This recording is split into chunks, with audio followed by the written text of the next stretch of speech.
আজকে আবার একটা রান্না শেয়ার করব। তো এত শীতের ভিতরে যদি খিচুড়ি না খাই তাহলে কিভাবে হবে। তো আজকে আমি সবজি খিচুড়ি পাকাবো ভুনা করে। তো এখানে সিম, গাজর, শালগম, ফুলকপি সব কিছু কেটে নিয়েছি। আলু, এখানে উড়ের ডাল, মুগ ডাল, মুসুরি ডাল সব কিছু নিয়ে নিয়েছি। এখানে আমি পেঁয়াজ, তেল দিয়ে পেঁয়াজটা ভেজে নিতেছি। লবণ দিয়ে দিলাম, দারচিনি, এলাচ দিয়ে দিলাম, তেজপাতা। এখন হলুদ, মরিচ আর ধনিয়ার গুঁড়া সব কিছু দিয়ে দিলাম। এখন ভালো করে ভেজে নেব। তো এখন ডালটা দিয়ে দিতেছি।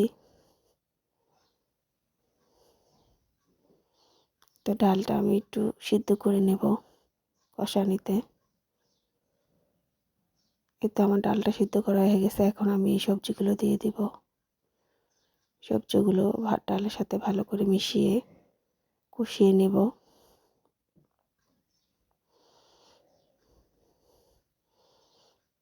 এক হাতে মোবাইল, এক হাতে রান্না করতেছি, একটু কষ্ট হতেছে। তো আমি কিছুক্ষণের জন্য ঢেকে দিলাম। তো এই তো পানি উঠে গেছে। এখন ভালো করে একটু কষিয়ে আমি চালগুলো দিয়ে দিব।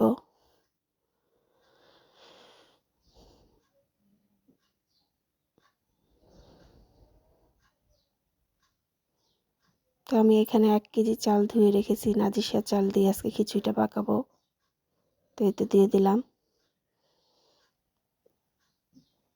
এই তো আমি অফ ক্যামেরায় চালগুলো ভালো করে ভেজে নিয়েছি। এখন আমি পানি দিয়ে দিয়েছি। আমার চালটা বলক এসে পড়েছে। এখন 6-7টা কাঁচামরিচও দিয়ে দিলাম।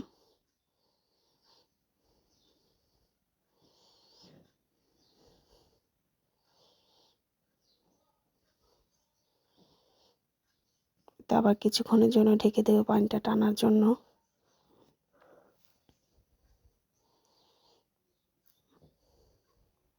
এখন আমি টমেটো দিয়ে দেব।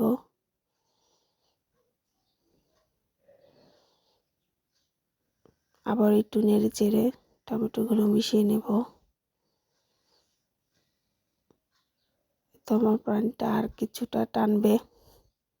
তারপর দমে বসিয়ে দেবো তার ভিতরে। তো পানিটা টেনে গেছে। তো ঝরঝরা না, তো নরম না, মিডিয়াম খিচুড়িটা রাখবো। তো এখন কিছুটা ধনেপাতা দিয়ে দেব।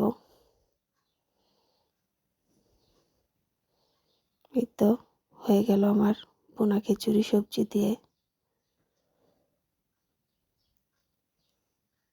এই খিচুড়িটা ডিম ভাজা, ভর্তা বলেন, গরুর মাংস বলেন, মুরগির মাংস বলেন, যেটা দিয়েই খাবে সেটাই ভালো লাগবে। আমি আজকে হাঁসের মাংস রাঁধছি, এই খিচুড়ি দিয়ে খাবো। এই তো হাঁসের মাংসটাও রান্না করে ফেলছি। তো আজকের খিচুড়ি এই হাঁসের মাংস দিয়েই খাবো। সবাই বলবেন কেমন হয়েছে। ধন্যবাদ।